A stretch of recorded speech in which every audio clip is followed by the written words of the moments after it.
What's up, Calvin? Yo. Yo, happy Wednesday, dude. hmm How you getting on? Pretty good. Pretty good. Despite the fact that Diablo and Street Fighter are out, I am remaining productive. It kind of acts like a mini deadline each day to get stuff done before I hit up my sweaty gaming session. Yeah. Oh, How? only for Street Fighter. Diablo is nice and chill, as you can imagine. How? That's all I want to know. Honest to God, like, how? Because, you see, I would be stuck in the world of waking up in the morning, early, nice and bright and early, Yeah. grab a cup of coffee, sit down to my desk, and then I might boot up Diablo for a solid 45 to Yeah. an hour or something like that. You know I what I mean? already see I already see two people in Street Fighter. Hold up, I'm gonna call them. Okay, they logged off. I Yeah, was gonna call bullshit. them off. I was like, damn, how'd you get to play before everything started? Um, yeah, it's like it's. You mean, but I hear they're good, right? You're enjoying Oh them. yeah, Them, I love yeah. them. But what is this? You know, what I mean, I don't know. Like, this is like a big price point for me. Like, so okay. What are we at for Street Fighter? What It's, was it's the 70. cost? It was It's 70 for Street Fighter. and All right. then with the season pack, it's like I don't know, 90, 95 probably. Okay. The the Did you get that as well? No, I didn't. But yeah, and it's the same with Diablo. I'm pretty sure like the deluxe pack or whatever is probably like $100. Oh, I think it's even more. I think it's like 130 or something like that. Yeah. Plus, you know, what I mean, I don't know. There's like a lot of, you know, what I mean, I gotta really get into it or something like that. But there's a lot of cosmetic, you know, because they went open world or whatever. They just went and said, "Oh, now we can do Yeah, like invest in Express, and yeah, everybody's character is really important, and everything like that." And they transmog everything, right? You know, good old Blizzard World of Warcraft style away now. yeah. But like, I don't, you know, what I mean, what happened to earning gear? I don't know. You know what I mean? Maybe that You know, maybe that died, but you obviously you do earn your gear. There is other things that are going on there as yeah, well too. But yeah, like it's one of those things that we see like constantly nowadays, which is if you want to pay for it, you can, right? And it's about opportunity cost.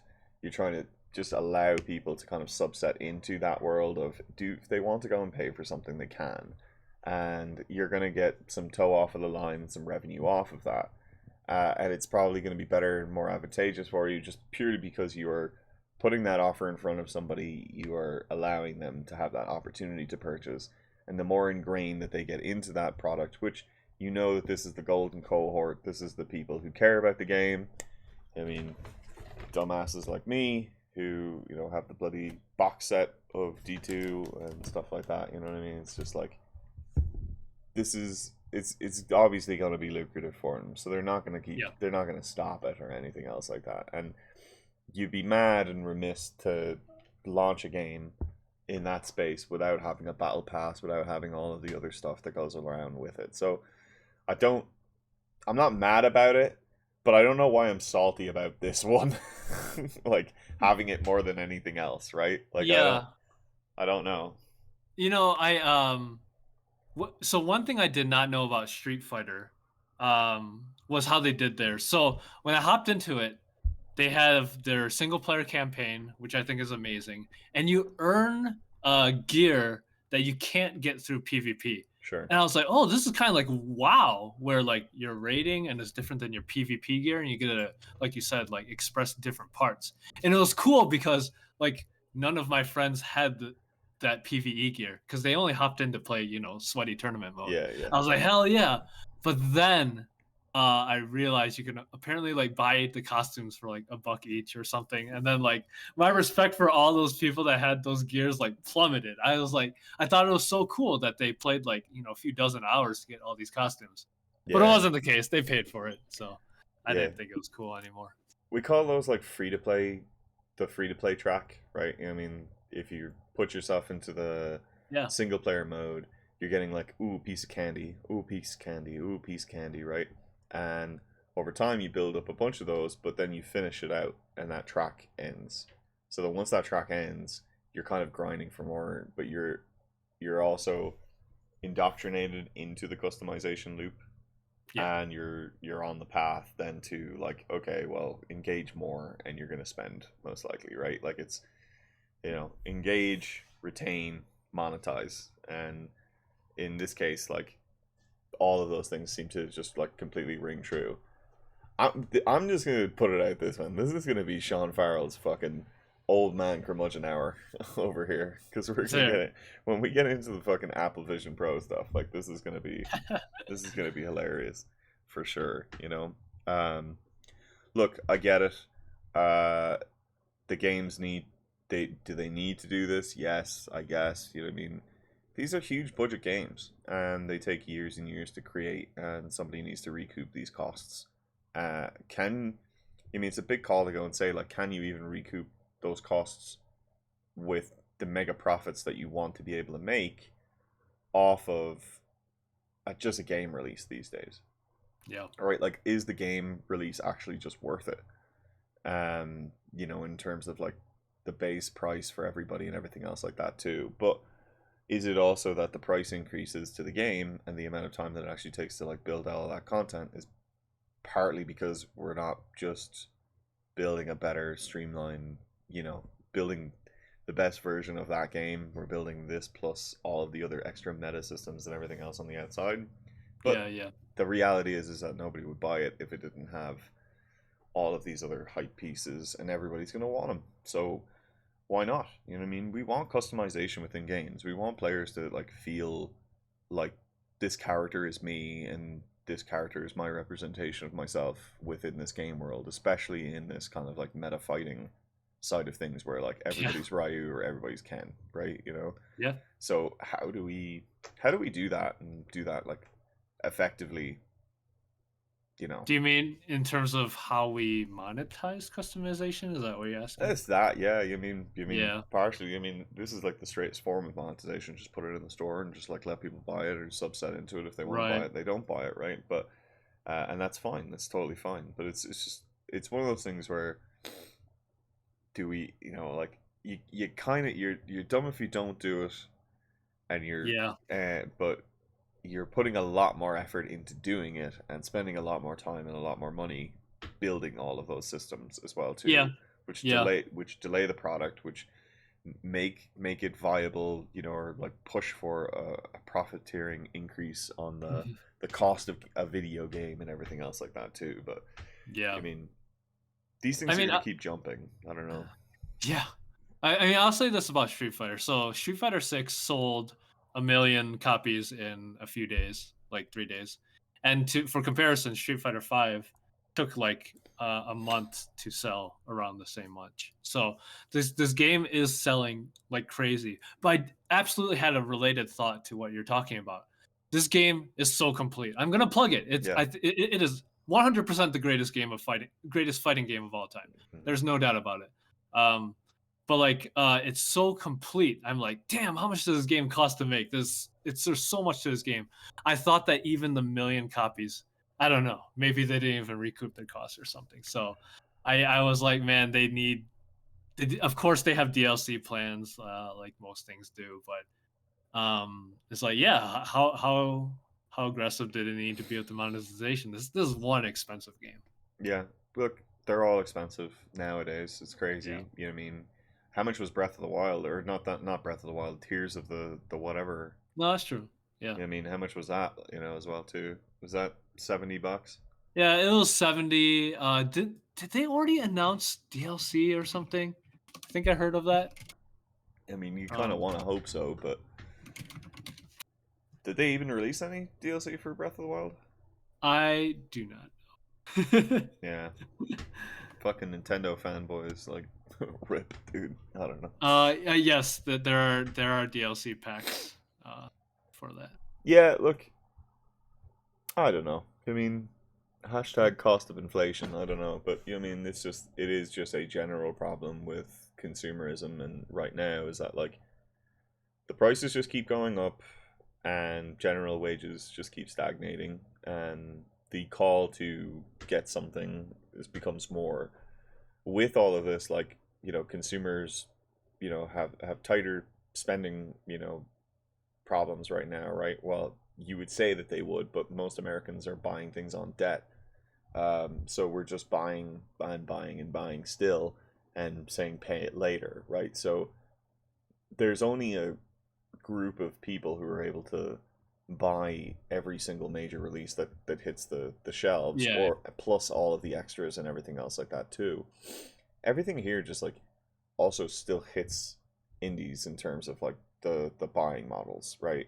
Yeah, sure, you can release your game for $20, but if there's like three or four of these major releases a year, and they're all going to cost you, in the realms of 70 to $120, then it will shift time and priority and money away from a lot of these yeah. other people, right? Like now,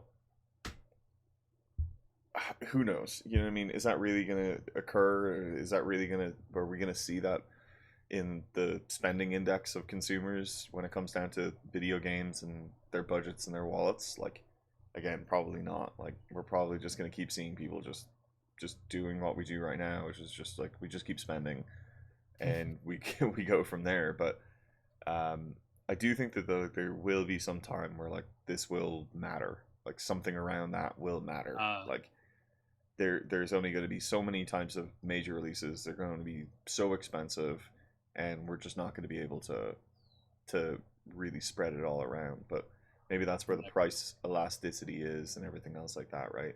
But right now, that is $70 is like the place to be, I guess, right? Yeah, and that reminds I mean, that makes me think of opportunity cost all over. Like you said, everything's getting more expensive. I'm like, I wanted to watch Fast X, but then I knew Spider-Man was coming out soon, so we're like, all right, sorry, Vin Diesel, we'll have to wait till you're out and cheaper at some point, and then we Yeah. watch Spider-Verse instead. Well, that's probably a better movie to watch. Yeah. Let's be honest. And I'm a fucking car guy, Yeah. but like, yeah, it's gonna be a better movie to watch. Like, you know, It was yeah, great. yeah. And those movies do so well abroad. It's crazy. You Oh know, man. like that's where they're making their money these days. Is it's not here. People don't want to watch Yeah. the movie over here at all. But Yeah. yeah, so I'm just glad that Capcom's hit. That's the biggest Yeah. thing for me, right? Fighting game genres have needed this. Like it's felt like every single game does something good in their own piece, Yeah. right? Like um Street Fighter's always like had kind of good crispy fighting, right? Mhm. Tekken has always had the kind of like stories on the outside. They've done And like really, they've had this big world that they've kind of built up and everything else like that around the game. Um, Mortal Kombat too. They got a nice mainstream popularity as well. Yeah. yeah, and I mean their whole thing with the fatalities just being as Yeah, brutal as possible and everything else like that. But nothing has like all of these games had their own little piece, but nothing has I brought it agree. all together into I like one agree. cohesive loop. I agree. And this is, I think, is exactly the right time. If not, the time was honestly a couple of years ago. you know like Yeah. this There's no reason why we shouldn't have had better gaming hubs for this to have that feel. But I'm curious to hear what your opinions are. They really pushed this idea of the online arcade room. Yeah. What Yeah. does that Yeah. actually feel like when you're in it? Oh man, it is And cool. It is yeah, cool. and like how are people communicating with each other inside of there? Like how is Mm. this? Does it feel alive? Does it feel dead? Are you joining into a room with 20 people, 30 people, 60 people? What's this looking Yeah. like? Yeah. No. Okay. So I'll start off with the communication. Communication is still weak. We Mm-hmm. usually still use Discord off to the side, but basically there's hundreds of servers all named, number 1, number 2, number 3. Server number 69 is always filled. But for example, Colorado, they just like took a number and they're like, "Hey guys, let's just meet here all the time." So Okay. you go there and it is a hangout. Like, you'll see a bunch of names and faces that in real life, and it's just like there'll be anywhere from 10 to maybe a few dozen people there. So it has turned into this is the kind of stuff that Roblox has already achieved with the kids, which is it has already become a virtual hangout. Mm-hmm. But now I think Street Fighter has pulled it off. You always see familiar faces and to play sets with, and it's awesome. Um, One thing that the virtual arcade does is it advertises who has a huge win streak. across servers. And there are people that go around hunting these people. They see a huge win streak, and they'll go over to that server and then knock them down a peg. That's And sick. I yeah, like that. I yeah. mean, So well, it's really that's infamy, right? yeah, And a lot yeah, of this, like that's where we should be building is building yes, in infamy. Like, how do I get yeah, my name into the you know into the pool of people so yeah. that people know who I am? It's really important, I guess, within this space. Is Totally. there any customization within these servers? Like, can you Oh customize the look of the no, of the area? that would be brilliant. That would be brilliant. But they're all public spaces right now, so it's not like Guild Wars guilds where you have a hall and can upgrade it. But that would be amazing. Yeah, it would be cool if you know what I mean, like later on, obviously. And this is the nice thing that there's just tons of different things that you can do with these spaces, right? But like, Yeah, hey, if the Colorado crowd, like if you have your own server and everybody's sitting in that one space, yeah, well, like let's customize the bar, let's customize the wall color, let's yeah, customize the thing, and it becomes like a community vote within the people who are always on that server, right? yeah. So if you've had 100 wins or something like that on that server, you're allowed to then vote for like, well, what's our Absolutely. color, and that can change at any point. It's just people have to like change their vote on like what should this place look like. So Yeah, it becomes this kind of customized space, but by the locals that are always coming yeah. into that space. You know what I It mean? it incentivizes people to honestly play a lot more. I would do that even more Yeah. if that was incentivized. So I'm definitely curious to see more of this and how this kind of continues to boil up into bigger community stuff. I really want to. I mean, I'm expecting community review videos from people who are talking about server realms and being like, okay, well, like this clan sits here and this clan sits Yeah, here and yeah. these clans started clashing and then how all of that worked. How many people are supported within these worlds? 64. Okay. Um, but you're right. I mean, you are describing old school arcades where each arcade, like when they clashed, it was a big spectacle and Yeah. fun to watch. I mean, it definitely is. So, I mean, again, I expect to see some. There's always videos around these, around the games.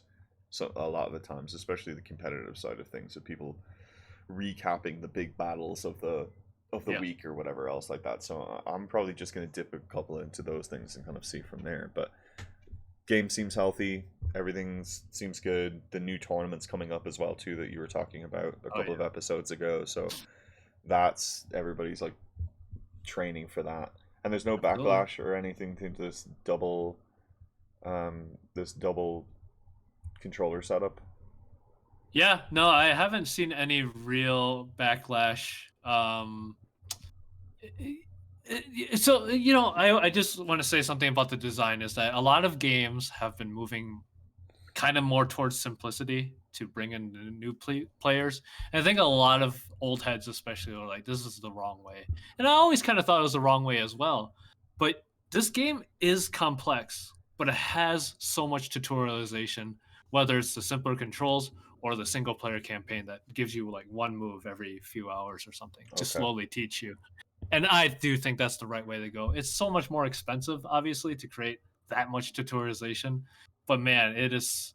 I think even new players hop in. They're like, man, I have so many moves to master. I think it's a better thing to do than to have a simple game. So Yeah. Look, even if I mean, having a high tail on the tutorials is like seems like a crazy thing to do, but the reality is like you have to actually bring people up to 20 years of gaming, right? yeah, yeah, And in that retrospect, some people who think that they know how to play these games don't know how to play these games. All they've ever done is get in and button mash and move a joystick and press some buttons and things happen. So it's like you have to almost like reprogram people's brains to go and say, no, no, no, no, don't just smash your head against the keyboard. yeah, Don't just learn and rely on the on three moves that you've known for forever.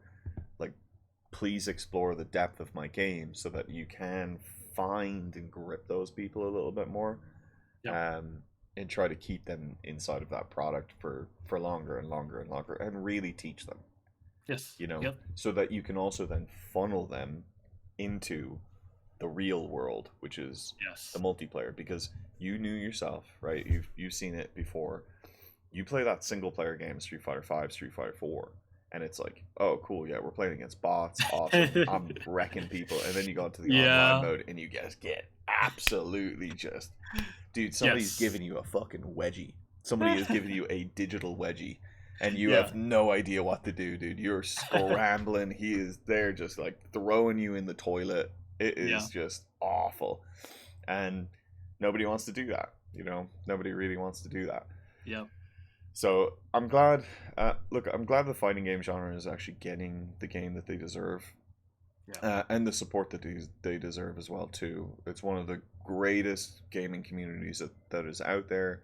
I really am looking forward to witnessing this tournament. I'm hoping that they don't go the route of Counter Strike went, right? Like Counter Strike used to be this Mm. scream across the table at your opponents and be like, Yeah. "Fuck you, you fucking loser, dude!" Like fucking, they really get them, right? But and fighting games have always had that, right? And had it in spades and for forever. So I do want to keep that, obviously respectfully, but I do want to, I mean, there's nothing better than seeing somebody get up with a Guitar Hero guitar and just smash people, or the dude, or you're the dude you've sent me a few times that just like takes off his shirt like mid Yeah. game all of a sudden, and you're just like, oh okay, great, like we're ready to play. You know what I mean? Yeah. Like, I mean, no salty bitches out here, but at the same time, a little bit of salt every now and again is pretty fun. But Yeah. um, all right, well, great. Yeah, at one point I'll get into Diablo and actually like start playing in. The problem is obviously there's a lot of fucking play. Yeah. There's a lot of play. There's a lot of play to get up to the max level, to get into the to anything else in the end game stuff. But I really just want to take my time with it. Blizzard notorious for having laggy ass servers whenever a new game releases, so It's a little rough right now, but not terrible. not terrible. Kind of like the beta. Yeah. Exactly. Yeah, yeah, yeah. And like the beta was fun. Um, I just don't know what to. I mean, one of the big things is I don't know what to fucking play, and I'm not gonna go look up builds and guides and stuff like that. But I always have this like. I mean, I read an article about this like earlier on, as well too when it came down to RPGs, right? Where it's like the onboarding to RPGs can be like really anxious at times, right? Like build a lot of player anxiety, which stops people from actually just playing the game in general. The character creators, right? Just in general, have a lot of anxiety about them because most of the time you lock in that character, you can't do anything after that fact.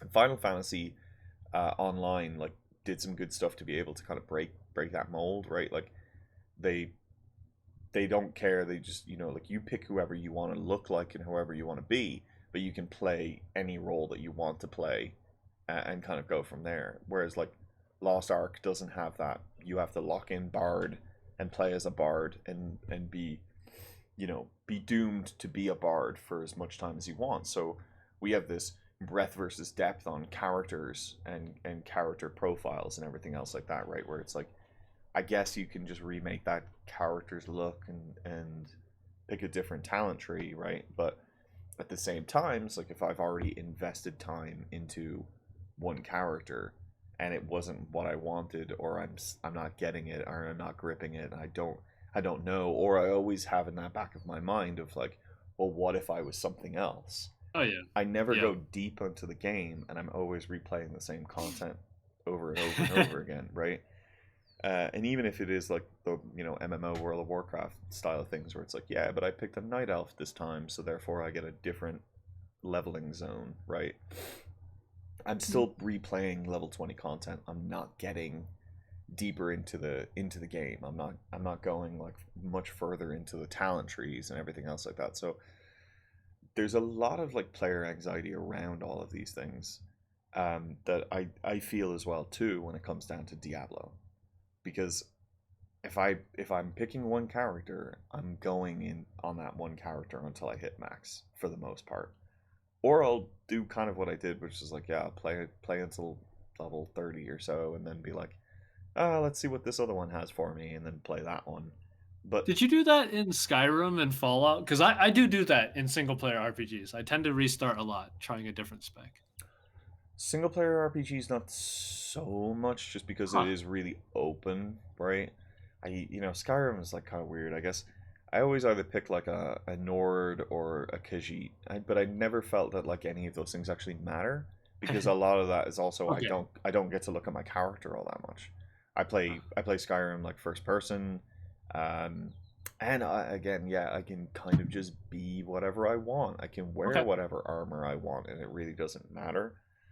Uh, Fallout, I haven't, I feel like it's like kind of the same. It's like I'm a faceless character who just kind of jumps in and what weapons do I have? Great. What's my best loadout right now? Awesome. Like, let's just do that.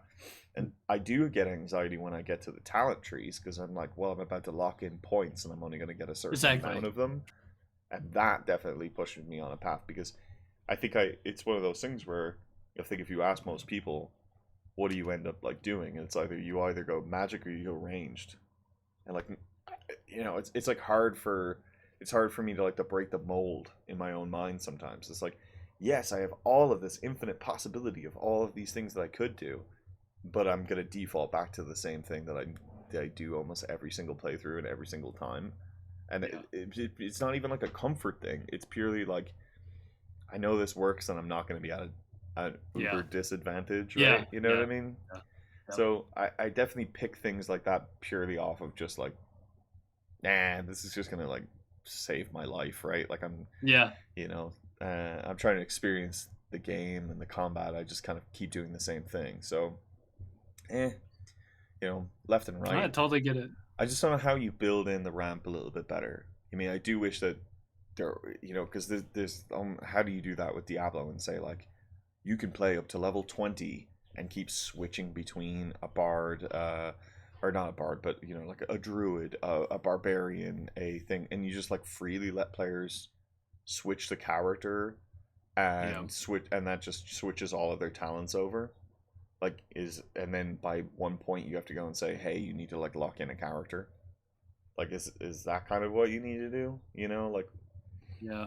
I mean, they do, of course, have like free respecs for the early portions or super cheap. So it does have the builds, but yeah, it does really suck starting a new class every time. mhm. I've done that beginning portion. I've done it in the beta, and now I have to do it again because my characters got wiped. It would be nice, yes, if it was like WoW and like the starting area was different per class, but that is asking a lot. But yeah, I hear you. I hear you. I, Yeah, I, well, I suffer from $70 it. game. I don't know. I mean, it's just like, yeah, and the respecs are good, because it is there's like a lot more depth within these talent trees now, right? Yeah.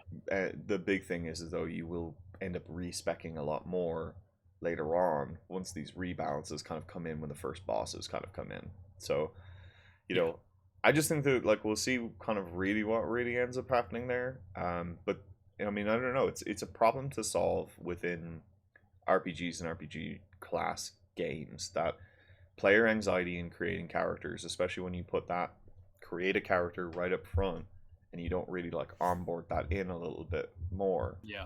Yeah. has a lot of player anxiety, has a lot of problems around associated with it, that is not a solved problem. And I'm definitely curious to like dive deeper into a lot of that type of stuff later Yeah. on. I do think of one example. I remember in Lost Ark, when you pick a class, you get to they put you at max level, and you get to like drop a lot of skills and see what they look like. And you can switch. If I remember right, you can switch class at that point to demo the skills. So Oh, that's that is right. one way you can do it. Yeah. But like you said, there's still no context. Like, I don't think you were even killing mobs. You were just like shooting the spells and seeing what they look like. So No, you're that's right. you're totally right. Completely forgot about that scenario. They have, yeah, like a little onboarding thing before you Yeah. even go off into the celestial realm, because you're like a spirit or something like that, right? Yeah. I always felt like a lot of that was also because they spent some budget on, you know, the VFX, right? Mhm. And their VFX, like Final Fantasy, like a lot of, Eastern MMOs, it's a lot about the spectacle. It's a lot about Yeah. the Yes. constant like cool lights and colors that are going off and all of these big things. So it's like, well, what big lights and what big colors do you want? And also, Yeah. how do you Yeah. yeah, and how do you understand the mobility of your character a little bit as well too? Yeah. Which, but look, okay, I will give that to them. Yeah. Fair It's a play. step. That's definitely a step. That's definitely something to get the player more used to that character at that end level, um, and kind of figure it out from there. WoW, I guess, does not to keep going on with this, but I guess WoW introduced the whole thing of putting the end game items onto the characters in the menus so that you could see what your Oh. character kind of looks like at raid tier and then kind of Oh, make a okay. determination of like, does my character look good in this like raid gear. So again, big on the invest and express, big on the like, do I like how I look and how I'm represented in this game. um but a lot of this kind of like builds up into, I guess, you know, well, it doesn't really build into any of Go for it. it. We gotta, I mean, how are we not gonna talk about this fucking Apple Vision Pro thing? That's the real life invest and express. You're investing your life savings to be the coolest kid on the block. That's that's exactly what you're doing. Better walk outside with no. Actually, you don't want to walk outside with the Vision Pro. You will You get don't want jumped. it. You're gonna get jumped, dude. Someone's gonna do that in fucking San Francisco and get fucking mugged. You know what I mean? For everything that they're worth. Yeah. Yeah, nobody, I guess, wants to go and say that. It's like, well, what happens when I go and put on the headset again and I'm already logged into like my bank account and everything else like that, and I can just go like that stupid little shit. If I go and see people on the train doing this, You'll mug them. No, it's just. I'm just saying, dude, it's over. Like, it's over. You know what I mean? Humanity's done, dude. It's Yeah. like, I don't What is? know. So Humanity is yeah, done. we saw the headset. We all know the price, $3,500. But yeah, how do you feel? I don't know. What's your overall impression of this headset, and especially if you can tie it to gaming? It's tough. No, it is tough. We were joking offline, like it looks like a fucking scuba face mask without the nose piece. Um, when the person in the video who's looking wicked, just so trendy and so fucking Los Angeles, you know what I mean? It's just like, this is a segment of the population that is not me, right? And it's not many people in this Oh yeah. world, it's not many people in this country, it's not many people around. And when you have a company like Apple who, really owns a large portion of the population in terms of their phone markets and everything else in between, we're talking about like, people who are, making more cash than most of the other people then too. I think that in a lot of ways this is like a vanity lifestyle product that is now being pushed on the masses, or not on the masses, but being pushed onto an individual segment of the community where that will buy this thing just to show it off. Yeah. I think that this thing is actually in a lot of ways usable? Do I think that thing is like a reasonable thing? And there's just something to go and say is like, yeah, you should be able to live in a world where you can do whatever you want and you won't be mugged for just like whatever the fuck you have on, right? But in for reality's sake, like the Apple tin can fucking headphones as well too. If you ever seen those things, like Mm. gigantic like books on the side of your fucking head, like you motherfucker, like you people. I mean, this is like not. I mean, you easily getting mugged for those things, and those are fucking Yeah. six Yeah. hundred to $800 like a fucking piece. Like, I'm sorry, but I live in a real world where like there's inequity and fucking poverty. You know what I mean? And like, do I think that Apple could do better and build better products for humanity? Sure. I think that they could do better as a business model by doing things like that as well too. I don't think that they need to be putting out all of this, 15 years of R&D into a spatial headset that needs to come out at a price point of $3,500. Now plus tax as well too, by the way, plus tax. because America just can't fucking figure out how a tax system works and apply tax on top of anything. But I did see a couple of different. I mean, whatever. I'm gonna harp on the price for like a little bit. But Yeah. how much was your computer? Uh, 800. With the graphics card, like 1100. 1100. Okay.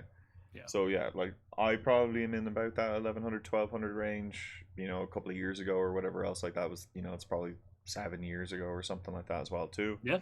Yeah. So somebody tried to make that whole thing of like, yeah, well, if you're gonna get this plus then the fucking $800 or something I paid for my Valve Index, then Yeah. all of a sudden like, okay, well now we're in the same ballpark range, aren't we? Like we're getting close there, you know. So with peripherals and computing, like and VR, basically, they've kind of shifted that price point to say like we're at the upper end of a really good gaming rig plus a VR headset. Um, but this one is as good as as good as it, and it can be taken anywhere you want to go. So I can see that as like a good target price point. Somebody also, as we were talking offline as well too, like on my LinkedIn went and put out this post, and I do think it is a little bit out of touch as well too. Just in general, like they say that the price is irrelevant. The price doesn't matter. People will still buy this because there is that the people who will buy this are the ones that want to have that. They want their tinkerers for one, right? That's usually who's buying these things like out of the gate is people who want to tinker around with tech.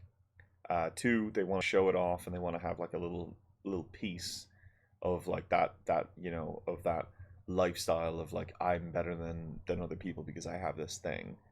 And three, the resale market is going to be huge, right? There's only so many of these that can really get built, and I mean the amount of moving parts that has to go into this. There's an Yeah. there's an M2 chip right in every single one of them, plus this other thing like an R1 chip that they've just announced just for this headset, right? So the M2 chip is the brand new chip. Chip manufacturing is already slow in the process pipeline. But M2 chips are also going into MacBook Pros as well too in the next generation, right? So like I have my M1, MacBook Pro over here as well too. We've moved pretty quickly away from that. That only came out for a year, 2 years. You know what I mean? A really quick iteration cycle.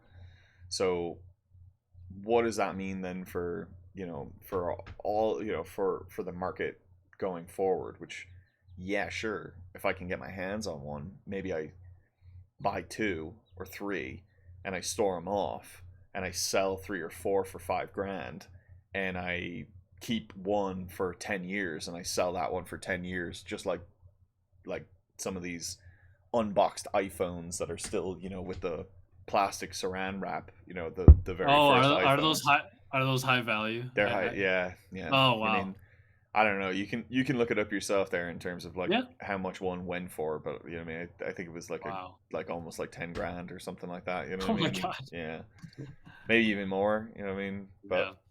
so that's like just at the high level of the price. Like that's my 2 cents, right? Total aside, like I mean, but Yeah. And the scarcity, yeah, like you said, is only going to crank it up even more. The perception of value in everyone's eyes. They're like, oh man, it's so hard to get these. well, everybody's doing this now. I mean, it's Yeah.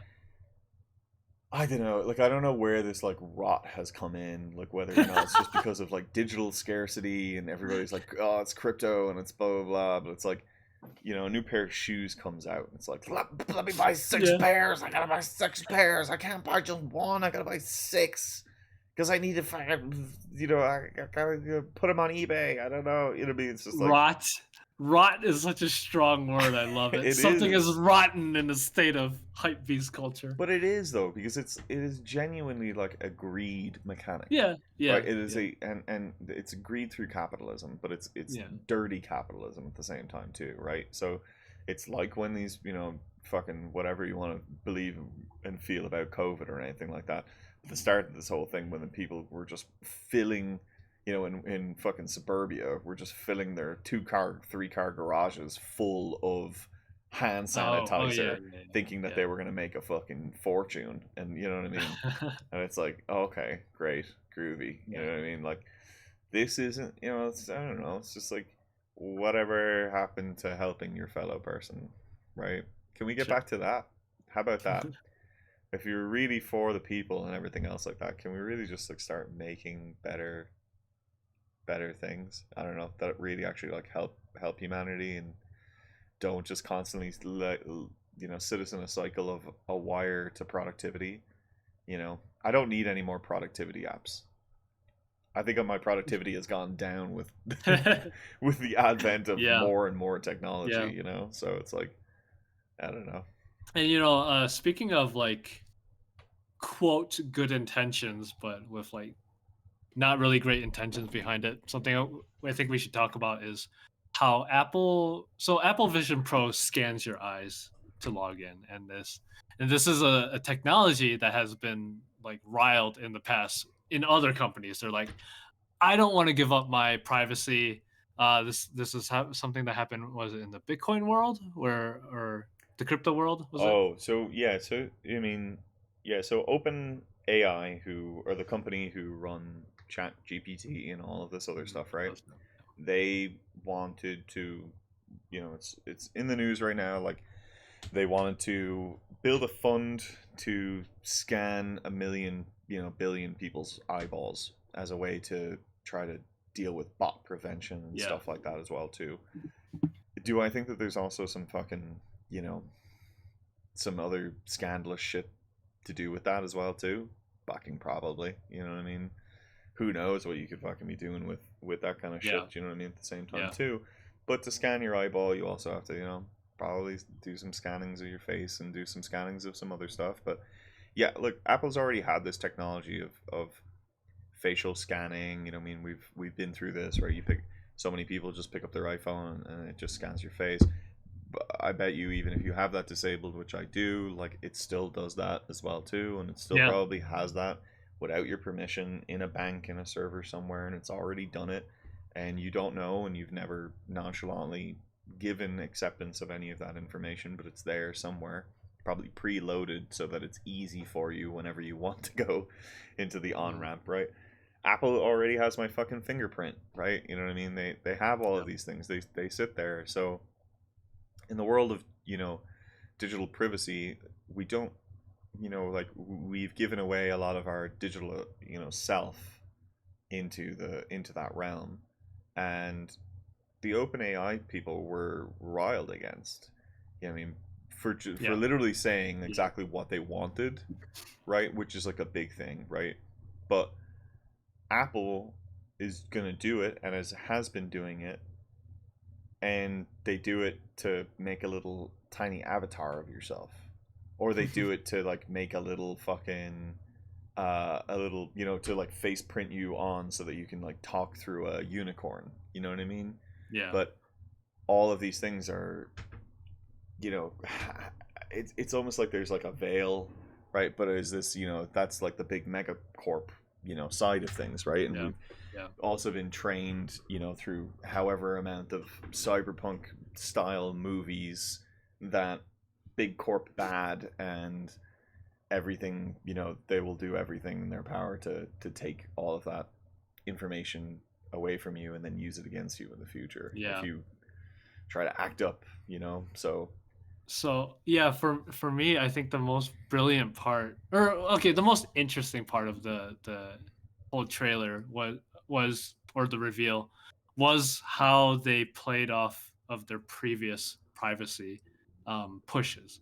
So Apple. Okay, so Apple rained down privacy, IDFA, all these things that effectively has destroyed huge parts of the mobile gaming market, and everyone was wondering, okay, what is the benefit of doing this thing? Because a lot of people felt like they're killing their own profits, and we knew that we knew that they wanted to kill off like other search ad competitors in favor of theirs, and that's already one thing we saw with their privacy push is that Apple search ads have apparently tripled since they tripled in market share since they even rained this upon people. And then when I saw the Apple Vision Pro release, that kind of sealed the deal for me, which was Apple wants to really give off this perception of being a privacy first company so that they can push all this tech that, you can log in with your eyes and all these other things safely. Because anytime people wonder, is this dangerous for me? They can be like, oh, yeah, look at them. They're privacy first. So Yeah. I was like, wow, this has been such an effective PR push for them. It was risky, but it's only benefited them. Yeah, it's just we were talking about it offline. It's just like it feels like nothing new to Mhm, because mhm. this has always been their play of also, and it's always been their backlash of why they're a locked down platform, right? Yeah, Why I can't put the iOS, why I can't put my OS on any phone is because of privacy. It's because of all of these things, right? It's because of they want to control the ecosystem. They've always wanted to control the ecosystem. It's been their biggest push against the open source side of Android, and it has, kept them in a 40-60 market share for, the entirety of their company's, growth, right? So I think that it is a big deal. It is obviously a big deal. But do I think that it's impenetrable? God no. Are you kidding me? yeah, yeah, yeah.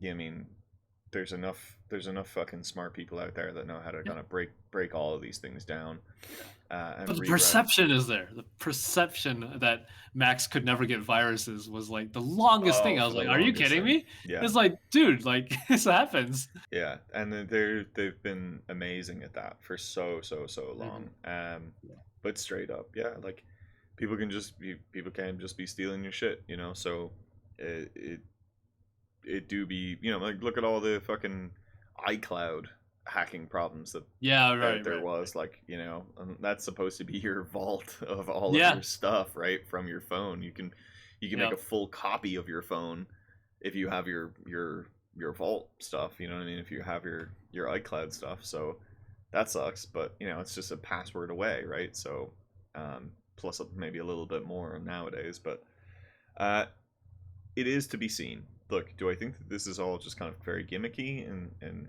consumerist based? Yes. And do in that case, am I going to pay attention to it? No. But I'm gonna go, and if somebody in one of my friend groups has one, of course I'm gonna go and fucking try it out, and then I'm gonna say how fucking stupid this thing is. But look, let's just get into some real though. Okay, whatever. All bullshit aside, okay, what did we actually see? Okay, we saw people messing around with photographs. We saw people messing around with Safari. FaceTime was obviously one of those ones, which is huge because who the fuck wants to be um, talking with that with that headphones, we're with this like face mask on and trying to have like hold a real conversation with somebody. I don't like digital avatars that way, but I mean, sure, whatever. It's all good. Um, we saw the PlayStation, which they did completely hand waved around, right? Like we saw mhm. them just hook it up to your PlayStation. Like they didn't say PlayStation, but the person was like holding a PlayStation controller, and it was like basketball or something like that, right? Um, so We great. saw the most Black Mirror looking thing, which was you can see the other person's eyes through the headset, and then when you want to tune them out, you're like, "All right, screw you," and then you Yeah, black them out. yeah, and that was weird too. For me, that was really weird for me because like it went against everything that in my mind, that I would do if I was wearing a headset like that, right? Like even if I was wearing the headset, I would still pick it up and put it over top of my head like this to communicate with somebody. I Yep. wouldn't be ARing the thing off just to communicate to somebody who's talking beside me. Because there's also Yeah. this case of saying like, okay, well, we have that spatial sound bullshit, right? That is probably going to be pretty good because they've had some examples to battle against in the past. I think the Valve Index one is really great, and the big reason of that is that the headphones are right over top of your ear, but they're not like in your ear, and they can really use the full breadth of your ear and really push push where the sound is actually like resonating on the ear cap as well too, so we can get some like great sounds out of those things. But if I'm playing music or I've got something I can't see, I've got that going, I need a quick way to like stop all of it. And I didn't see that in the thing. Maybe there's like a big button at the top or something else like that, or No. you have to go and say Siri stop playing, and before somebody talks to you. Like I don't know, you know what I mean? Like Yeah. definitely seems interesting, but it just seemed it just all seemed so uncanny valley to me in places that I didn't really you know what I mean? It just didn't Sure. feel obviously it's all marketing. Yeah, I mean, this Yeah. is all Yeah. marketing, right? Apple So wants you to feel like, hey, this is the future, even if it's kind of weird, and then get people to talk about yeah. it. But how does this build into gaming, right? Wait, let me quickly say what I Okay. would do with the Vision Pro. If I had the money, I would buy it. I would put it on. My favorite X-Men is Cyclops. I would just have them on with the transparent It's view and just just talk to people. I wouldn't even be in the VR. That's how I'd use it. do you know what you could do? Just put a fucking box over your head. just Yeah. make just make out of cardboard and Oh. just put a fucking visor in front of your face and just go and talk to people and just say, I Oh man. I'm in the realm. I'm in the VR. I'm in the blah blah Yeah. blah. Like the there's they really push this idea that the screen can be as big as you want it to be. Yeah. Um, Now in spatial VR, like that can be a thing, sure, but at the same time, like we've had those kinds of experiences Yeah. before Huh? in just regular VR, and they've never really been all that great as well too. Like I think back to like Minecraft in VR, and you can play it and almost play it like that there's a TV and that you're in the Minecraft realm and everything Yeah. else like that, and it's really cool. It is actually cool, but at some point, this whole thing of pinch to fucking drag the screen to make it as big as possible, the screen's not gonna. It's not. It's gonna be an uncomfortable size, right? Like you don't want it to be. If you're like huge to huge to huge, there's no point because you're gonna have to push it back to Yeah. get it to a place. So it's like some of those things are definitely weird. Um, I did hear a few. There's a few things I heard about this game or about the headset that helps with gaming. So, like, one thing is that they have foveated rendering, which is wherever you're looking, they only render that portion, okay. and the other parts are really blurry, which is great. Mm-hmm. That because that allows you to have really high fidelity experiences because you're only caring about rendering, a small little circle. So that's one thing that can help with gaming. Another thing is control. It is controllerless. So, like, it has a lot of accuracy, apparently, with your hands where you're looking. Um, I heard about a demo where it's a VR world and a butterfly comes and then lands on your actual hand because it can detect it. Mm-hmm. And then the person said it was kind of as soon as the butterfly landed, he did get taken out of the experience because he didn't Super feel gimmicky. anything. Yeah. Yeah, well, yeah, he didn't feel it. He's like, oh yeah, there's a VR experience. But I think those two things theoretically could push some gaming creativity limits. No, there's definitely some creativity to be had here, and like any new platform and any new push like this is going to have some really cool stuff that we can do. And I think the nice thing is also is that because it is also this Mac OS type of stuff, like we should be able to use our same tool sets right now and kind of push forward to like getting those experiences to that Mhm. device like pretty quick. Dev kits we just took a look at online there. Apple has a page for the Vision Pro. They say dev kits are kind of to come soon, which means that mostly the first party people, the people that Apple has already reached out to, have already got them in their hands and are already kind of figuring out like what can we do with this thing for the first point, and then later on we'll start seeing those things kind of roll out. So I'm more curious of that side of like how do I get my hands on this thing as a dev kit. Um, I won't be able to, most Yeah. likely. This is going to be a really small ecosystem of Oh yeah. of individuals that are actually going to be able to get this thing. And the worry there is that then the experiences get very experimental rather than a little bit more usable. But It's always somebody who starts making more productivity apps and more productivity apps and more productivity apps and how to build all of that kind of ecosystem within these things. So I don't know. What do you think, dude? Is this actually? I mean, is our desktop computers just going to go away completely, and we're just gonna? Yeah, like at some point, this desktop is going to go away. Like we're not going to keep building these Yeah, fucking huge eventually. towers. Yep. So like this, 30 years down the line, like putting your headset on and not having like a desk and a table and four Yeah, monitors and blah blah blah is going to be like the standard. So I think so. yeah. So like, I mean, what's it? Are you happy about this future though? Well, Are you the excited woman about in this? the white dress that looked like she was from 2050. Oh yeah, that definitely got me hyped for all of this. I want to just be wearing that sleek Star Trek outfit the whole time. Yeah, look, But I'm a curmudgeon fool. New tech is cool and everything else like that. I do wish that these fucking big old billion-dollar companies that have GDP the size of most countries could get their finger out of their ass and actually try to do something, you know, humanitarian. You know, I don't know. It's not like build wells in fucking Africa, but like, you know what I mean. yeah, Build me something that doesn't just isn't so far future looking. And I don't need the Apple car. I don't need the Apple blah. I just need, you know what I mean. Do me something. You know what I mean. The reason yeah, why Tesla got so much praise in some of these things was because, all right, like, hey, we're working on, I guess it's not really even Tesla, but let's just say like the Tesla ecosystem, right, of electrical energy.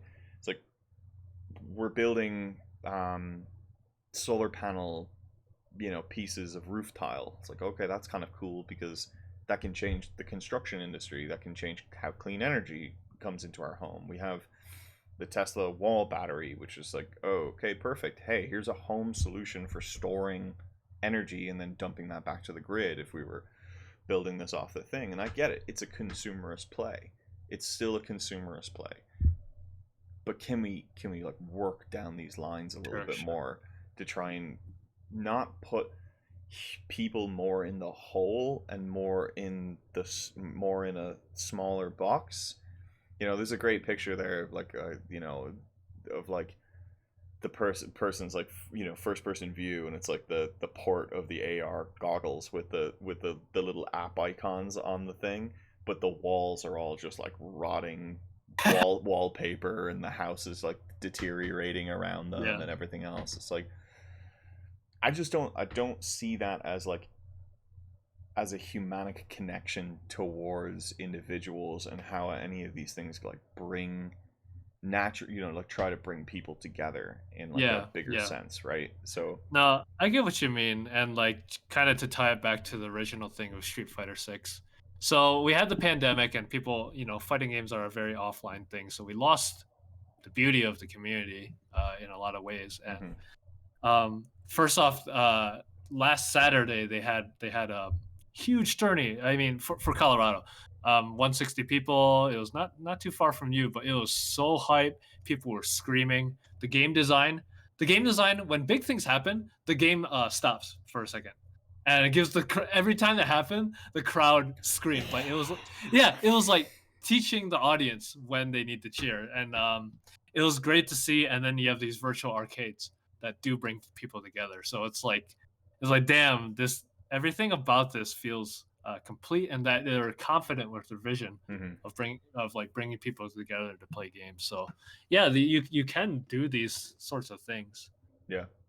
No, look, you mean, I don't want to talk about it anymore. Yeah, That's yeah, my that's only thing. fine. That's I fine. mean, I don't just Well, yeah, we'll well, just I we'll think the just last see. thing I want to say about VR. So like yes, Apple is the one that they push the upper end of the Yeah. spectrum. But and the lower end of the spectrum, obviously these things ultimately need to be glasses, and they need to cost like $70 for VR to be like totally mainstream and stuff. AR. But I'm always trying to everyone's trying to guess what year is that going to be achieved. Everyone has been wrong. I don't think there's a single person on earth that was like, this is gonna take 30 years, because everyone's always like, technology accelerates, look how far we are.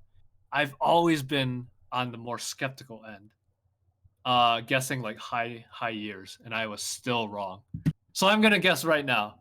We're gonna have $70 AR glasses in the year 2060.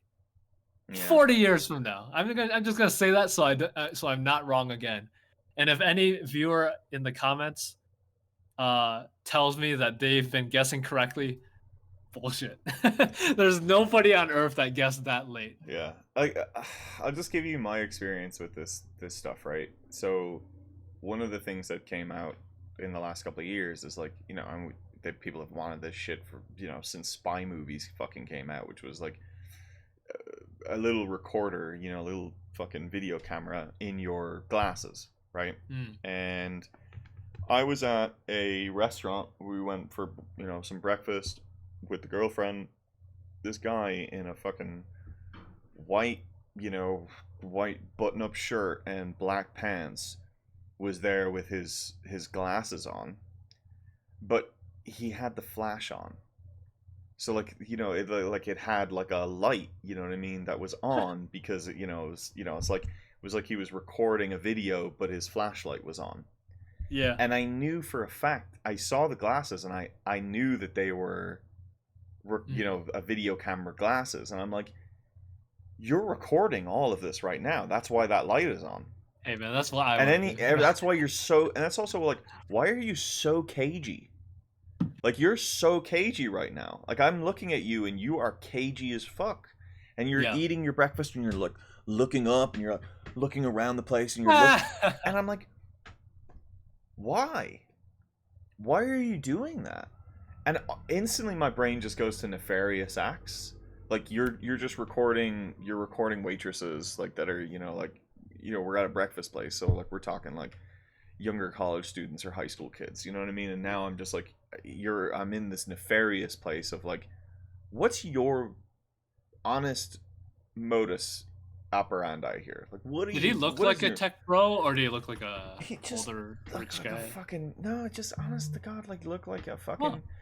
You know what I mean, a bit of like a kind of a techie nerd Okay. kid, but like not in like a sense of like, again, like just, you know what I mean, there's a lot of fucking weirdos out there, dude. Just looked like a fucking weirdo. You know what I mean? Just Sure, like sure. looked like a fucking weird individual. And that's the thing that gets me here. I get it, someone's walking around with this fucking stupid ass headset on, but you don't know if they're spatially recording in 3D and blah blah blah and like on all this other bullshit, right? Like I just assume that you're doing something for a nefarious purpose at this point. So I believe in a loosely connected world, not a fully hardcore connected world where we're wearing these things like and actually trying to like do any of this stuff. Like I don't care for that Black Mirror stuff of wearing these glasses and then look at somebody and their fucking profile pops up. Like, fuck all of that shit. You know what I mean? This is fucking stupid as shit, dude. Can Sure. we just stop doing this? But again, that's my curmudgeon lifestyle, and I'll die. Okay. I'll be dead before any of this happens, so I'll be okay. You know what I mean, it's all right. All right. It's okay. Probably a good note to end this episode on. Yeah. You're skeptical about this. I say bring it on, so I can look like a fool. Can I get the Apple Heart, please? That's what I want. I want the Apple Heart implant. How about that? Can we get the Apple Heart implant? How about the Apple Lungs implant? Because, I could use one of those at some point in the near future. Like, Right. I mean, but yeah. All right, Calvin. Thanks, bud. Appreciate the doom and gloom. All right, later. Talk to you.